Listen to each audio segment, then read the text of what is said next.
Good morning, everyone, and welcome to the Tyson Foods third quarter 2023 earnings conference call. All participants will be in a listen-only mode. Should you need assistance, please signal a conference specialist by pressing the star key followed by 0. After today's presentation, there will be an opportunity to ask questions. To ask a question, you may press star and then 1 on your touch-tone telephones. To withdraw your questions, you may press star and 2. Please also note today's event is being recorded. At this time, I'd like to turn the floor over to Sean Cornett from Investor Relations. Sir, please go ahead. Good morning, and welcome to Tyson Foods' fiscal third quarter 2023 earnings conference call. On today's call, Tyson's President and Chief Executive Officer, Donnie King, and Chief Financial Officer, John R. Tyson, will provide some prepared remarks followed by a Q&A. Additionally, joining us today are Brady Stewart, Group President, Fresh Meats, Stuart Glendinning, Group President, Prepared Foods, Wes Morris, Group President, Poultry, and Amy Tu, President, International, and Chief Administrative Officer. We have also provided a supplemental presentation which may be referenced on today's call and is available on Tyson's Investor Relations website and via the link in our webcast. During today's call, we will make forward-looking statements regarding our expectations for the future. These forward-looking statements made during this call are provided pursuant to the Safe Harbor provisions of the Private Securities Litigation Reform Act of 1995. Forward-looking statements include all comments reflecting our expectations, assumptions, or beliefs about future events or performance that do not relate solely to historical periods. These forward-looking statements are subject to certain risks, uncertainties, and assumptions which may cause actual results to differ materially from our current projections. Please refer to our forward-looking statements disclaimers on slide 2, as well as our SEC filings for additional information concerning risk factors that could cause our actual results to differ materially from our projections. We assume no obligation to update any forward-looking statements. Please note that references to earnings per share, operating income, and operating margin in our remarks are on an adjusted basis unless otherwise noted. For reconciliations of these non-GAAP measures to their corresponding GAAP measures, please refer to our earnings press release. Now I'll turn the call over to Donnie. Thanks, Sean, and thank you to everyone for joining us this morning. Before we review the results, I'd like to start out by discussing my vision for Tyson and the decisive actions that we're taking to successfully navigate the current market environment. We remain fully committed to our vision of delivering sustainable top-line growth and margin improvement over the long run. With our leadership team, we are executing a multi-point plan focused on efficiency and modernization, including taking a much closer look at our cost structure across the business to drive operational excellence. We are already seeing tangible benefits of our efforts. We've been through market cycles before, and I'm confident that we have the right strategy, seasoned leadership, and team members in place to emerge stronger from this one. We're making good progress and saw sequential improvements in our results in Q3. We're not yet where we need to be, so we continue to focus on what we can control. Earlier today, we announced our intention to close 4 more of our chicken facilities, demonstrating our commitment to taking bold actions to improve performance. Beyond these important actions, I remain optimistic about our future. We are a leader in our industry, and we continue to innovate and take market share in most of our categories. I remain very confident in our long-term strategy, and we are leaving no stone unturned to maximize value for shareholders. Diving into our results, we continue to compare against strong performance across our segments last year. However, I am encouraged by the sequential improvements we made in Q3. Let me start with chicken. Market conditions in chicken are still challenged, with commodity prices across most cuts remaining significantly lower compared to last year. However, adjusted operating income improved by more than $100 million sequentially, without any material benefits of market tailwinds. The sequential increase was primarily due to internal actions we took. For example, in our fiscal Q2, we decided to close 2 of our plants, convert 2 others to boneless, and rationalize our SKUs, inventory, and other assets. In Q3, the team made significant improvements in yield, spend, and efficiency, leading to strong improvement in profitability in just 1 quarter. As we become more productive with automation and team member engagement, we can further optimize our footprint and reallocate resources to more efficient plants while still having ample capacity to service and grow with our customers. This enabled us to announce today that we plan to close 4 additional chicken facilities, bringing the total announced closures to 6 this year. We also recently made the decision to transition away from the no antibiotics ever labeling for Tyson branded chicken to a no antibiotics important for human medicine approach. Data suggests the use of ionophores can lead to more uniform birds with consistent weight. In turn, we can more accurately forecast supply and demand, helping to meet the needs of our customers and consumers. And I want to emphasize that we will continue to evaluate all options, including more actions like these across all of our businesses. In beef, we performed better than expected. Our results were driven by our disciplined approach to balancing supply with customer demand while taking advantage of seasonal increases in cutout values. However, the beef industry will likely continue facing headwinds. As you may have seen in the latest USDA cattle inventory report, herd liquidation continues to tighten supply, leading to higher cattle costs, narrowing spreads, and difficult export market conditions. Pork remains under pressure across the industry, and we continue to see headwinds there, with both our internal live production and our external sourced hog supply. Increased feed costs and low cutouts drove spread compression through our results. We also had incremental negative impacts in Q3 from a fire at one of our processing facilities. Finally, to prepared foods, which is a key growth pillar for the future. The business performed well in Q3. In retail, our core business line saw strong volume growth in the quarter and continued to gain pound and dollar share. In broadline food service, Tyson Focus 6 continues to outpace the industry in volume growth. This led to better than anticipated margins in prepared foods. In short, our results this quarter demonstrate that chicken is gaining momentum and our branded foods business remains an area of strength. Let me add some further color on the performance of our branded business versus our top peers. As I mentioned earlier, our Tyson core business lines, including the iconic retail brands Tyson, Jimmy Dean, Hillshire Farm, and Ballpark, continue to outpace total food and beverage and our peers in volume growth of 5% versus a year ago. We believe this points to the strength of our core brands and sets us up well for the future. We continue to show market share leadership in most of the retail categories in which we compete, delivering both dollar and pound share growth in the aggregate and across day parts. Tyson, Jimmy Dean, Hillshire Farm, and Ballpark all hold favorite brand status with consumers over our nearest competitor by a wide margin. Our share performance and brand strength demonstrate the momentum we've gained with consumers, and they will continue to spend on brands they know and trust.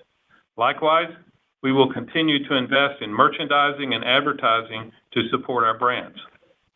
While we are pleased with our brand strength and share performance, we're constantly building new innovations to expand the appeal and market opportunities for our products. Over the past few years, our innovations have generated roughly $2 billion in annual sales. Let me highlight a few products we've launched this fiscal year that I'm most excited about. Earlier this year, we announced the Tyson Original Chicken Breast Sandwich for retail channel, which won the People Magazine Food Award for Best Frozen Sandwich. Furthermore, we were excited to see that more than 70% of the buyers were new to the Tyson brand and more than 20% were new to the category. We also launched Tyson Chicken Sandwiches in food service space, where our sandwiches won awards from Food and Beverage Industry, National Agri-Marketing Association, and National Association of Convenience Stores. As you can see, our innovation in chicken is able to be deployed across channels and occasions, highlighting the power of our scale. Moving to Jimmy Dean, which is already a clear leader in the breakfast meal occasion, we're expanding with differentiated capability-based innovation by launching handheld breakfast items. For instance, this year we launched the Jimmy Dean biscuit roll-ups in food service channel and maple grilled cakes and toaster pop-ups in retail. We are seeing strong customer adoption of these products and promising early consumer demand. In Hillshire Farm, one area of focus in retail has been the trend toward healthy snacking. For instance, we launched Hillshire Farm snack kits with 100% real premium meats, cheeses, and crackers, all ready to eat on the go. If you haven't already, I encourage you to try our snack kits like oven-roasted turkey breast, cheddar cheese, and wheat crackers. We launched these products at attractive price points and have already seen strong acceptance with major retail customers. In the food service channel, we are now participating in the fast-growing cupping pepperoni category with our very own Hillshire branded cupping pepperoni product.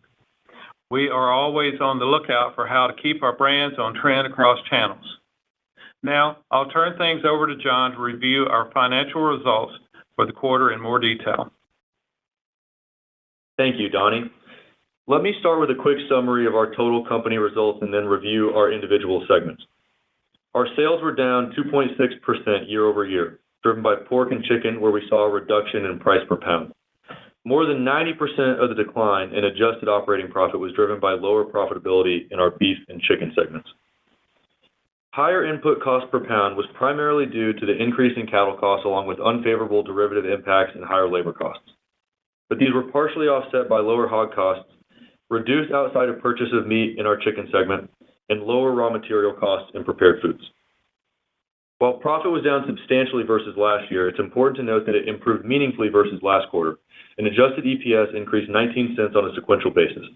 Challenges remain, but we continue to improve efficiencies by controlling what we can and believe we're heading in the right direction. Now, on to the individual segment results, starting with beef. In beef, revenue was essentially flat year over year, with lower head throughput offset by higher pricing. Operating profit was down, primarily reflecting higher cattle costs, which increased $610 million on a like per pound basis. Operating margin of 1.6% was down from the historically strong margins of more than 10% in Q3 last year. On a sequential basis, disciplined yield and procurement benefits along with seasonal cutout improvement helped drive better than expected operating profits. Beef is likely to continue to face headwinds, and we don't expect the ongoing tightening of cattle supply and spread compression to abate until herd rebuilding is well underway. Now, moving to pork, revenue was down 18%, driven primarily by lower pricing due to softer demand. The operating loss in the quarter was $70 million, as spread compression continued to pressure our margins. This was exacerbated by market pressures in our live operations, lower exports, and the operational impact of a fire at our Madison facility. Moving on to chicken now. Sales declined 3.5% year on year, driven by lower pricing, partially offset by volume growth. The decrease in pricing reflects the challenging commodity market. While volume grew modestly versus last year, it decreased more than 4% on a sequential basis. This sequential decline is more than historical seasonality, reflecting steps we took to align internal production to consumer demand while also reducing finished good inventory by $70 million. Year-over-year profitability was negatively impacted by market conditions and higher feed costs, and a $65 million net derivative loss in the current quarter compared to a $23 million loss in the prior year period. On a sequential basis, it's worth noting that AOI improved by more than $100 million. In prepared foods, sales declined 2.6%, driven by both volume and price. The volume decline was driven by food service, as the trajectory of this channel's recovery remains a little uneven. As Donnie mentioned, our Focus 6 categories are outpacing broadline industry and maintaining their share. Our lower food service volumes were partially offset by continued growth in retail, highlighting the strength of our brands. Lower pricing was primarily driven by lower bacon prices, reflecting the underlying cutout values for bellies. Compared to the prior year period, operating profit was up $34 million due to lower raw material costs and productivity gains, which was partially offset by lower sales, higher packaging costs, and increased MAP investments. Despite increased spending and brand building efforts, we were pleased with our operating margin of 9.2%, particularly so given the challenging retail food environment. Our prepared food segment remains key to our strategy, providing a high-margin, stable business with many growth opportunities ahead, helping to offset the pressures and volatility in commodity prices. Before moving on to balance sheet items, I want to provide some context on the goodwill impairment charge that impacted our reported numbers on a GAAP basis, the details of which will be provided in our 10-Q when we file it later this week. The interim impairment testing we did this quarter resulted in non-cash charges in the reporting units that we have been disclosing as at risk in our filings going back to last fiscal year. The impacts of the charges are not shown in our presentation this morning as they are not reflected in our adjusted results, but all reconciliations to reported results can be found in the appendix. Now, to our financial position and capital priorities, we're building financial strength, investing in our business, and returning cash to shareholders remain the priorities of our capital allocation strategy. Q3 operating cash flow was $660 million, in line with expectations, with prudent working capital management partially offsetting lower profitability. Inventory reduction was the primary driver of improved core working capital. We still see some opportunity to improve inventory days and drive better cash flow. Year to date, CapEx is roughly $1.6 billion as we continue to moderate our pace of spending. Based on this pace, we don't expect CapEx to exceed $2.1 billion, below our prior guidance of $2.3 billion. We ended the quarter with $3.7 billion of liquidity and net leverage of 3.2 times. Our balance sheet management approach remains unchanged as we are committed to building financial strength, maintaining our investment-grade credit rating, and targeting net leverage of at or below 2 times net debt to EBITDA for the long term. During Q3, we returned $167 million to shareholders via dividends and $11 million in share repurchases. We remain committed to maintaining a disciplined yet opportunistic capital allocation strategy, ensuring that we deploy resources to maximize long-term shareholder value. Now, let's review our updated outlook for fiscal 2023. We're maintaining our total company sales guidance range of $53 to $54 billion, and we expect to be at the lower end with roughly flat sales growth for the year. Turning to AOI, in beef, based on our year-to-date results, offset by anticipated live cattle cutout spread compression, we expect full-year margins to be at the higher end of our range of between a loss of 1% and a gain of 1%. For pork, due to ongoing market dynamics impacting our pork segment, we now expect full-year margins to be between a loss of 4% and a loss of 2%, but at the higher end of that range. In chicken, we're gaining momentum, but with our results year to date, including net derivative losses, we expect full-year margins to be at the lower end of our range of between a loss of 1% and a gain of 1%. Prepared Foods has generated strong margins throughout the year. With continued investment to support our brands, we expect margins to be at the higher end of the 8 to 10% range for fiscal 2023. And, as I mentioned earlier, we're reducing our expectations for CapEx to approximately $2.1 billion. Our expectations for net interest expense and tax rate remain unchanged at around $340 million and 22%, respectively. So, in summary, while the current operating environment is difficult in several of our businesses, we are making improvements across our operations, and we are optimistic on our long-term growth opportunities. We have great teams across our segments. We've got growing demand for our products and the right portfolio mix to win in the marketplace. So now, I'll turn the call back over to Sean for Q&A instructions. Thanks, John. We will now move on to your questions. Please recall our cautions on forward-looking statements and non-GAAP measures apply both to our prepared remarks and the following Q&A. Operator, please provide the Q&A instructions. Ladies and gentlemen, at this time, we'll begin the question and answer session. To ask a question, you may press star and then 1 using a touch-tone phone. If you are using a speakerphone, we do ask you please pick up your handset prior to pressing the keys. To withdraw your questions, you may press star and 2. We do ask that you please limit yourselves to 1 question and 1 follow-up. If you do have further questions, you may re-enter the question queue. At this time, we'll pause momentarily to assemble the roster. And our first question today comes from Alexia Howard from AllianceBernstein. Please go ahead with your question. Good morning, everyone. Good morning. Good morning. Okay, so there's obviously a lot of moving pieces here on the quarter. Could we maybe take a step back and get your overall take on the quarter and where we're at in the recovery of your commodity meat segments? Just trying to put things into context here, and then I have a follow-up. Okay.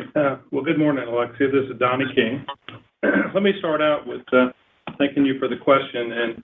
And as is no surprise, markets continue to be challenging. And, you know, they're challenging for everyone. I will tell you that we continue to execute our strategy. And I would tell you we've had the best execution in our Q3 that we've had since pre-pandemic times.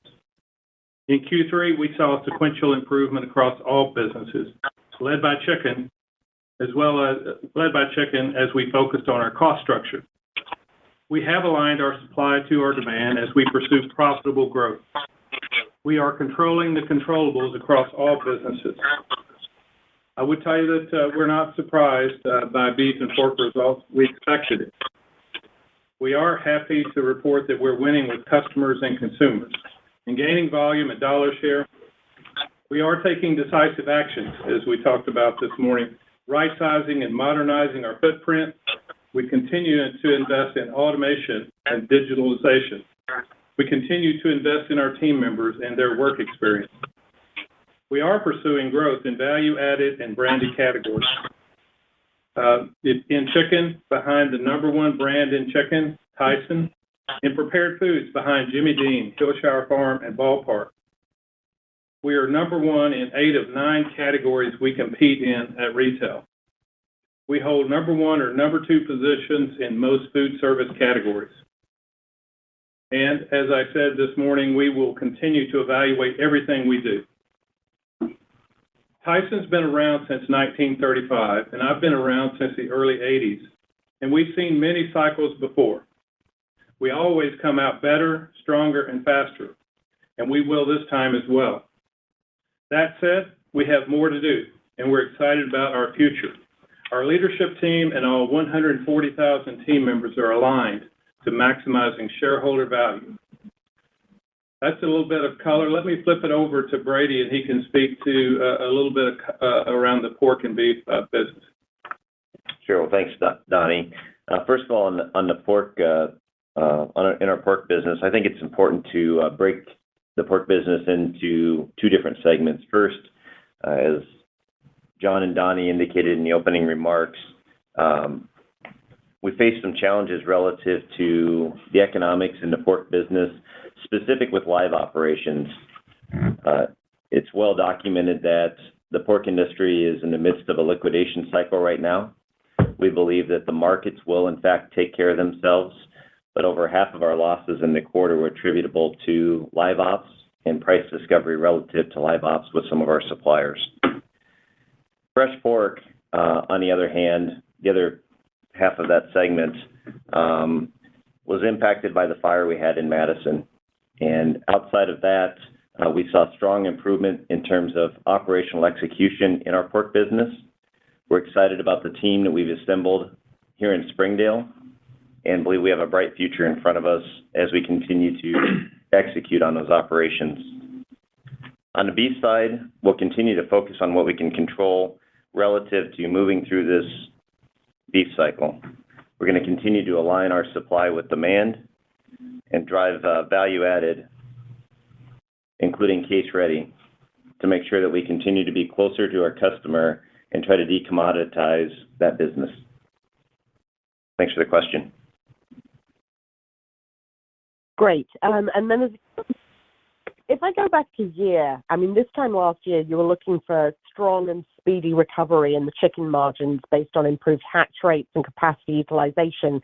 Obviously, there was the hiccup over the holidays with the forecasting error, but it seems as though the environment has changed materially.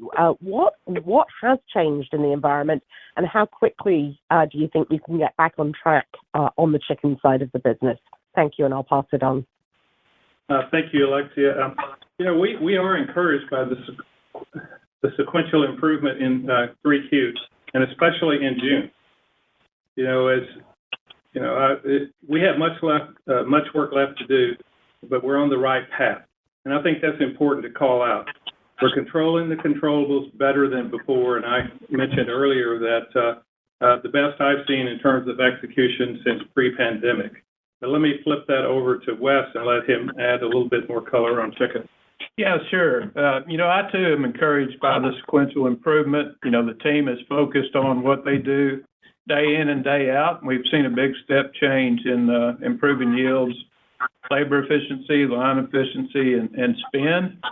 And at the same time, we've seen great improvement in order fill and on-time delivery.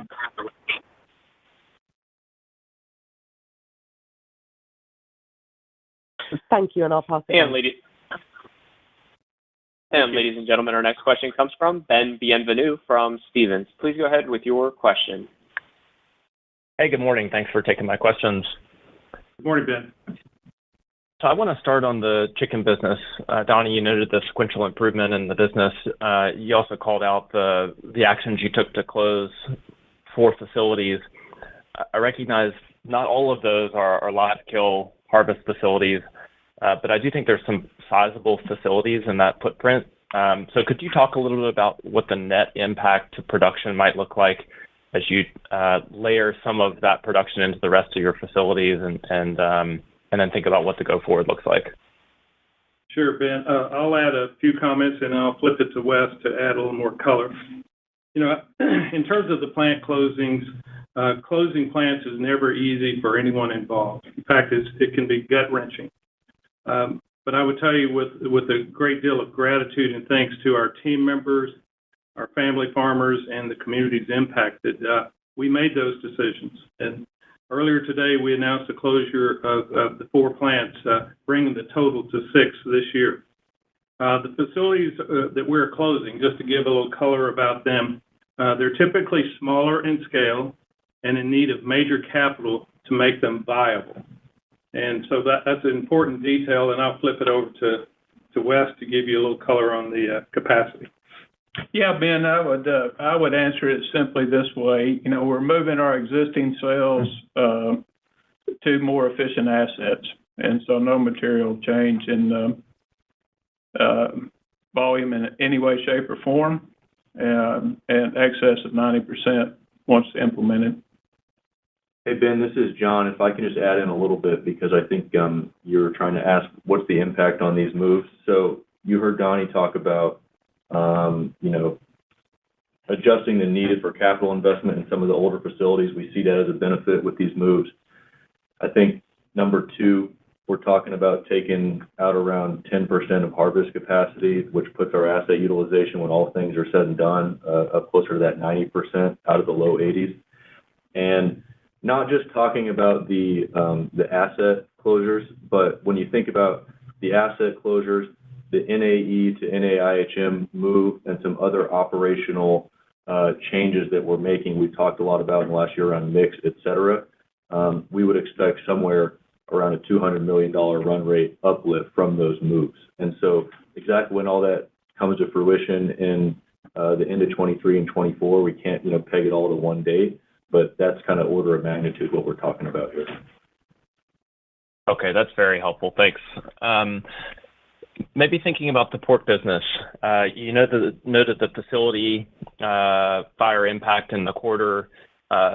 We have been seeing the cutout rally pretty materially, so kind of a 2-part question. One, I know despite the guide down for the balance of the year in pork, how would you expect pork packer margins to migrate as we move through the rest of this year? And then 2, as you've seen some of the cutout costs, prices that rally pretty materially, what impact does that have to cost of goods sold on the prepared foods business as well?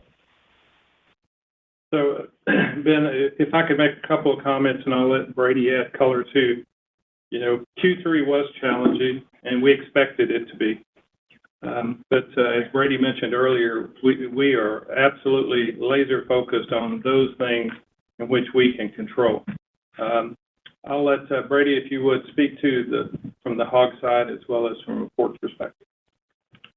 Sure. Thanks, Donnie. I think there's a number of things at play here that we'll continue to evaluate as we learn more about these markets. And obviously, one of the biggest impacts relative to the supply-demand equation that we've seen in the last several months is the Supreme Court's ruling on Proposition 12. I think as a industry, we're still learning what total impact that has from a supply-demand perspective. I think it's somewhat difficult right now to totally forecast with great accuracy how that all plays out, coupled with the fact that, as I referenced earlier, we're in the midst of a sow liquidation cycle as well in the industry. We're going to continue to monitor these macroeconomic factors that impact our business. But let me be clear, we have the opportunity to continue to control the controllables, continue to use our footprint with our case-ready and value-added assets to get closer to the consumer And I feel good with the team that we have here in Springdale that we've stood up to manage the pork business and are seeing significant operational improvements in that business.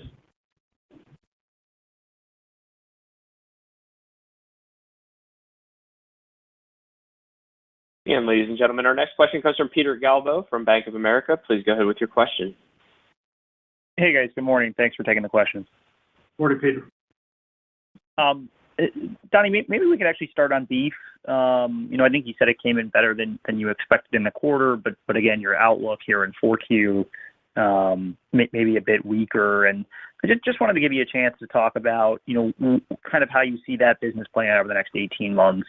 Not asking for formal guidance, but I think the last time, we were in this part of the beef cycle in 14 and 15, you went through an extended period where packer margins were actually negative. And is that within your consideration set? Is that in your outlook?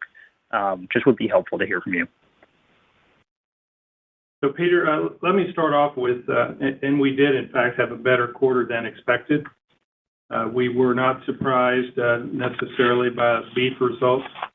As Brady has mentioned and John did in the opening remarks, we continue to see herd liquidation, but we are focused on what we can control. Let me flip it over to John and let him add some commentary around this. Hey, Peter. Just regarding your question on the outlook, I think a couple of things. So you did note, right, just on what the implications are with our guidance ranges on the balance of our 23.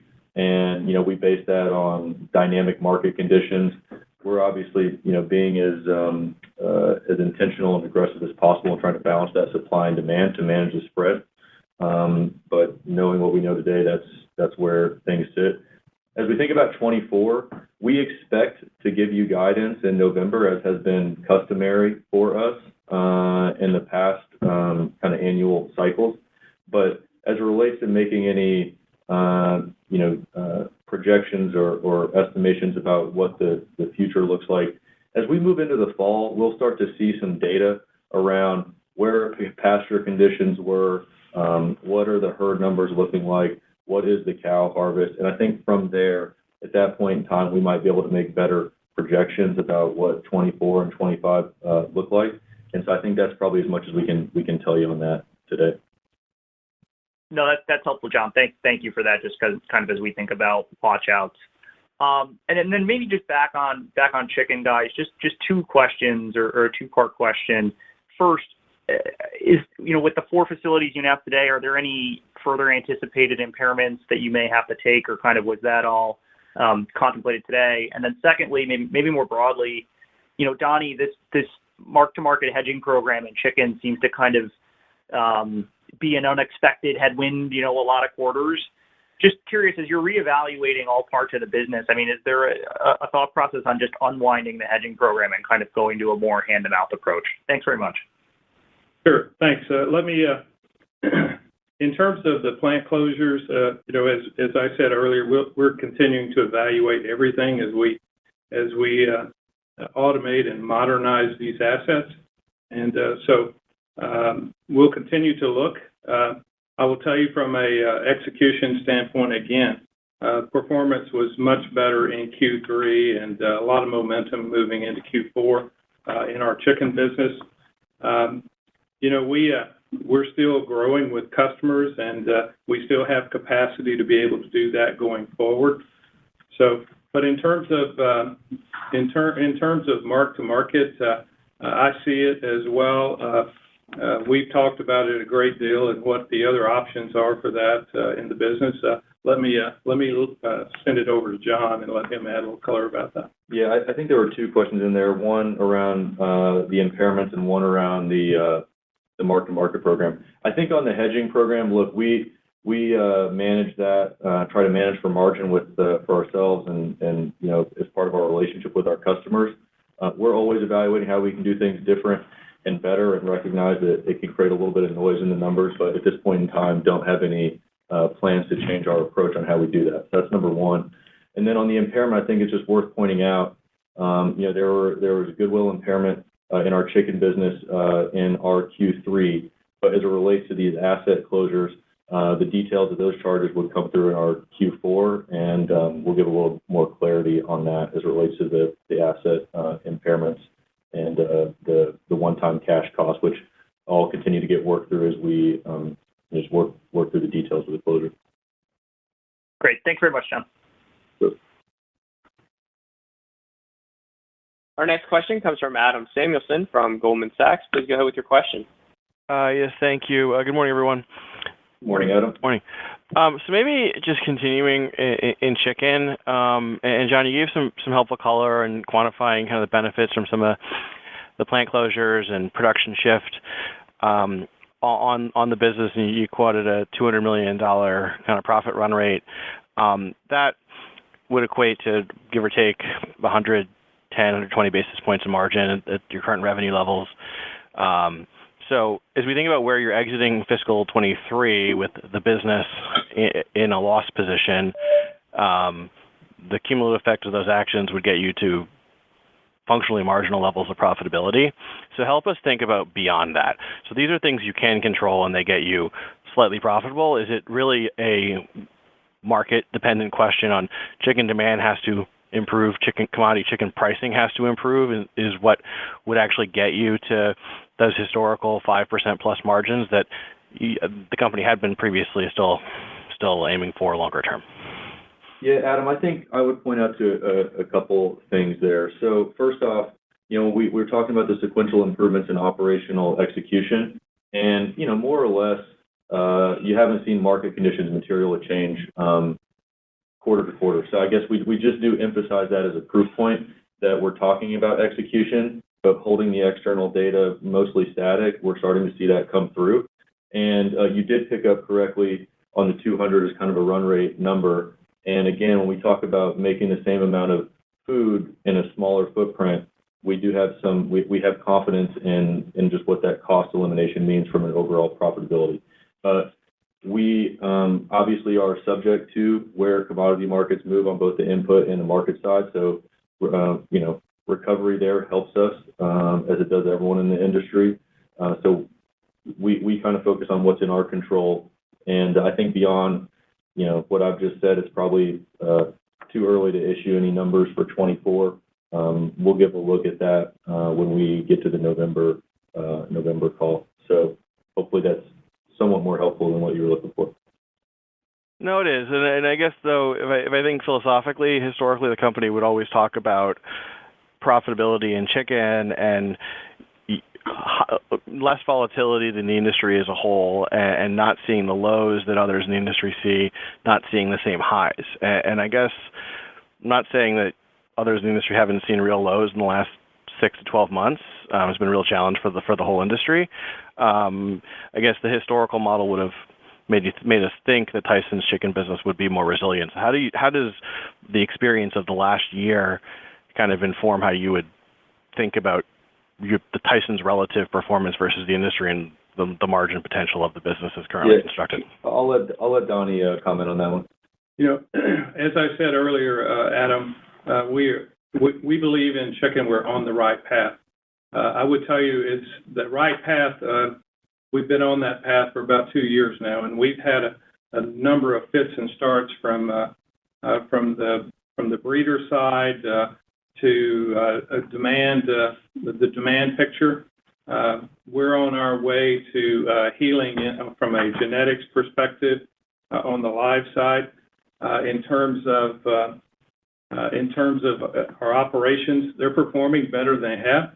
But then the third one, and it really impacted us in Q1 last year, is the demand picture that we struggled with getting a really accurate view of that. I would tell you the good news is in Q2 we were able to get that done. We actually started seeing benefit of that in Q3, and so we feel like we have a better picture of what the demand truly and consumption truly looks like.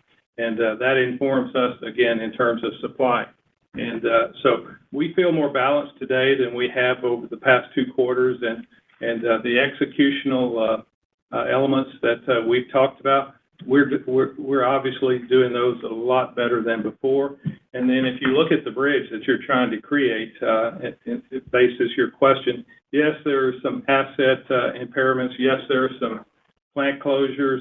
There's, the typical labor yield and all those type things that we're managing. But we are doing every one of those things. And so I feel really good about where we are in chicken and the path that we're on. And the future looks really, really good to me. John? Yeah, and Adam, I just want to add and emphasize something we already talked about, but I don't remember exactly how you asked your question, but something to the effect of, hey, what's different right now or looking backwards? And it's worth pointing out, I think we've taken pretty meaningful steps to get the cost structure back in balance. That includes the 2 closures back in the March timeframe, the NAE move that we've talked about, as well as these additional ones. So I think just pointing to that as evidence, and then when you look at quarter over quarter, market conditions the same, we're delivering on the operational execution. There are multiple proof points in the last, call it 9 to 12 months, that I think we believe are indicative of the trajectory on this business. Okay, that's helpful color. I'll pass it on. Thanks. Our next question comes from Andrew Strelzik from BMO. Please go ahead with your question. Hey, good morning. Thanks for taking the questions. My first one is related to the chicken facility closures that you just announced, but I'm wondering if you could, kind of compare and contrast the chicken dynamics to what's going on in the beef and pork operating environments. You talk about, controlling the controllables and utilization rates, and certainly you spoke about how difficult decisions are to close plants. But why does it make sense to do that in chicken and not across your beef and pork businesses, given the supply contraction that you're talking about? Sure. Let me start out and remind you that I said we were looking at everything, and we are. And so I get your question around, why not look at beef and pork? And again, I would tell you we are looking at everything in terms of how it works, across the board. Fundamentally, we are focused on executional excellence across all businesses and functions at Tyson, including the overhead and cost structure at our corporate facilities. And so we're doing that well. I'm not telling you that we're not looking at beef and pork, in the same manner that we have looked at chicken. We're evaluating everything. And I think that's probably the biggest takeaway from that. But there was the first part of that, there was a chicken component. Yeah, I think the specific question was comparing chicken to beef here, and how do you think about that? And I think, look, there's multiple factors that go into making decisions like this. Asset efficiency and projected capital requirements are a big driver here. And when we talk about poultry today, and we just think about the older, kind of slower, less efficient assets compared to where we're moving the birds, we see that as a big uplift. And we make those same kind of evaluations across the whole network. Is how I would make the comparison there. I think the other thing to point out, we've talked about this on previous calls. We are in this kind of special moment of facing headwinds in chicken, pork, and beef segments. The recovery timeline in each of those is different. We would expect to see chicken recover most quickly. Pork is a little different, and then the beef cycle and those dynamics I think are well documented. So it's just worth recalling attention to that we've discussed before. I would say this, John, as one final thought, as we think about chicken, and you mentioned, John, that chicken would recover faster, and I think that's all true. But I think if you look at the chicken business today versus where we were just a quarter ago, there are more tailwinds than headwinds in the chicken business, in the near to long term here. Great, that's really helpful color. And then I guess for my second question, I just wanted to go back to the change to the CapEx guidance for the year. Can you talk about some more specifically the change there, and does it have any implication for 24 CapEx? And I guess just generally, as you think about the flexibility of your CapEx budget, is there a way, given projects that are already underway, et cetera, to think about kind of a minimum CapEx budget for next year? I don't know if there's a way to frame that. Thank you. Hey, this is John. I'll take that question. Let me talk a little bit about CapEx and just kind of maybe some other related matters on the balance sheet and leverage. So I think, first off, we have pared back the CapEx kind of quarter over quarter. We've been managing the spend throughout the year, and we feel good about that. Based on our guidance today, you would expect to see, about $500 million in Q4, which, just worth pointing out, that's still above what has been a historical annual run rate for us of about $1.5 billion. We are targeting to get to that $1.5 billion spend annually, and I think it would be premature to say where the 24 number lands, but safe to say that we're trending in that direction. I think it's also worth just taking a second to talk about where we are with leverage, and because capital spend obviously influences that.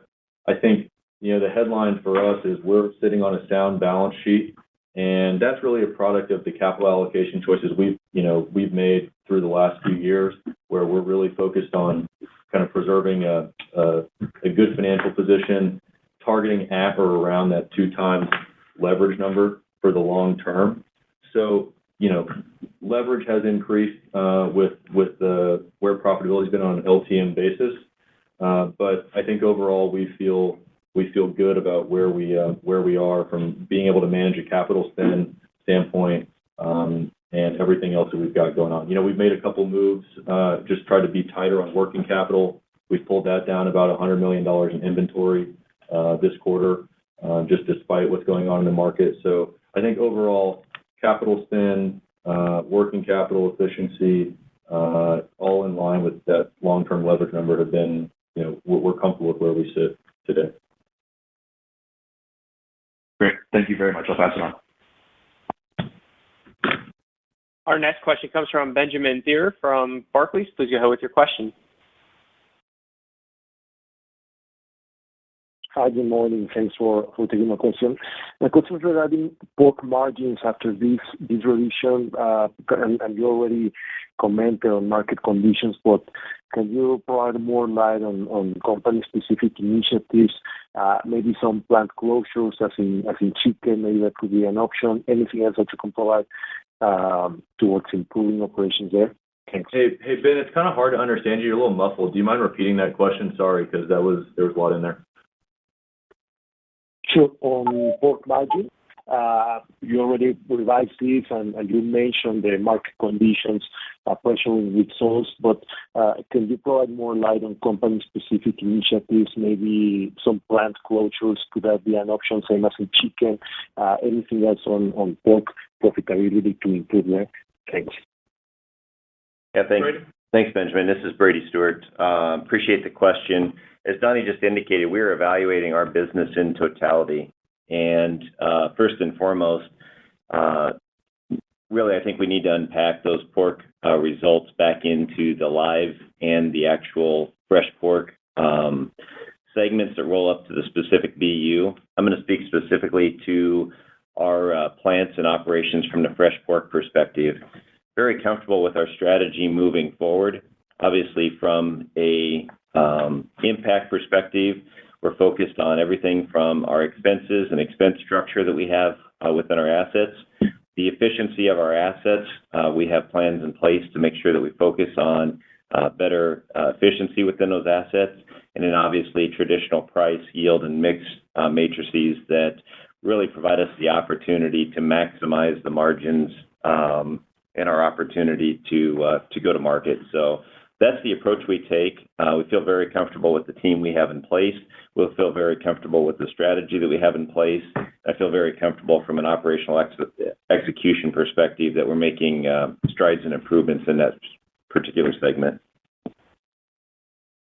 Okay, so no plant closures then expected as in chicken, I guess? As Donnie indicated earlier, we literally are evaluating everything, okay.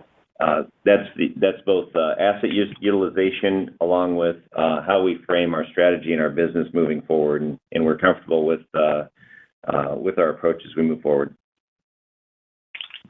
Okay, perfect. Thanks. Have a nice day. Thank you. Once again, if you would like to ask a question, please press star and 1. Our next question comes from Michael Lavery from Piper Sandler. Please go ahead with your question. Good morning. Thank you. Good morning.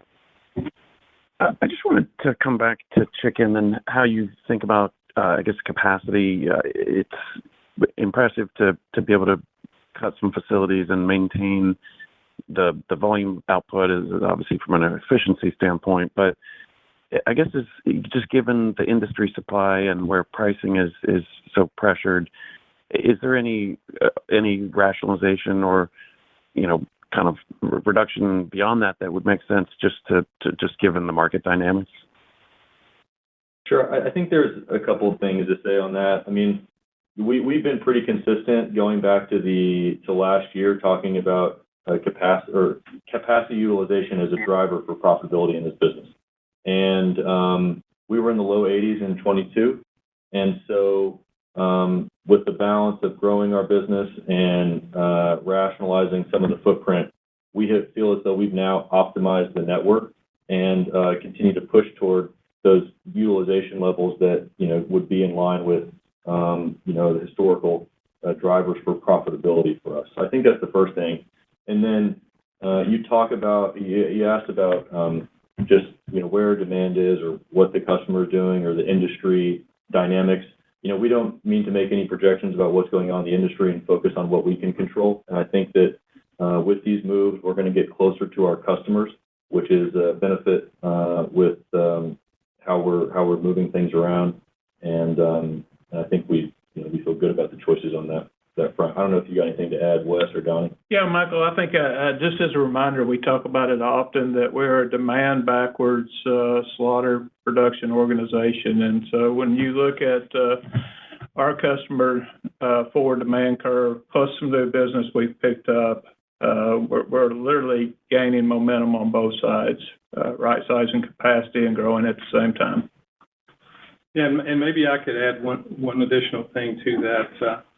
There's been a lot of conversation this morning about capital and what is that going to be going forward. We obviously talked about the assets that we're closing. I think that what you may not understand is how all those fit together. And so maybe I can help with that. A couple of years ago, we heavied up intentionally in capital to get ourselves in a position to have capacity, specifically more value-added branded type capacity. And so that's where a lot of the extra spending above and beyond the $1.5 billion. I think it's also important to link the plant closures that we talked about with the reduction in the capital that we're going to spend for the balance of 23 and probably what that looks like in 24. That work is done today, and these assets that we're shuttering would have required significant capital in order to make them competitive. And if you look at the returns on those, it really didn't make sense to do that. But I would tell you in terms of chicken specifically and the capacity, even with the 10% reduction, we're just over 90% capacity, and we still have room to grow with the customers and as the market grows. Okay, great. Thanks so much. Thank you. And ladies and gentlemen, in showing no additional questions, this will conclude our question and answer session. I'd like to turn the floor back over to Donnie King for any closing remarks. All right, thank you, and thanks everyone for being with us today.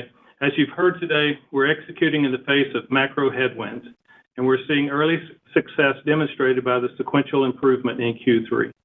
I remain optimistic about our long-term outlook. Our customers and consumers are behind us. We're winning with both, while we remain focused on operational excellence, and we will continue to combat the current environment by focusing on what we can control, all in an effort to maximize value for shareholders. I'm very thankful for the hard work that our team members do every day to support these efforts. As we continue to build a world-class organization positioned to take advantage of the opportunities in front of us, we remain confident that our strategy will deliver long-term growth and shareholder value. Thanks for your interest in Tyson Foods, and we look forward to speaking soon. Ladies and gentlemen, the conference has now concluded. We thank you for attending today's presentation. You may now disconnect your lines.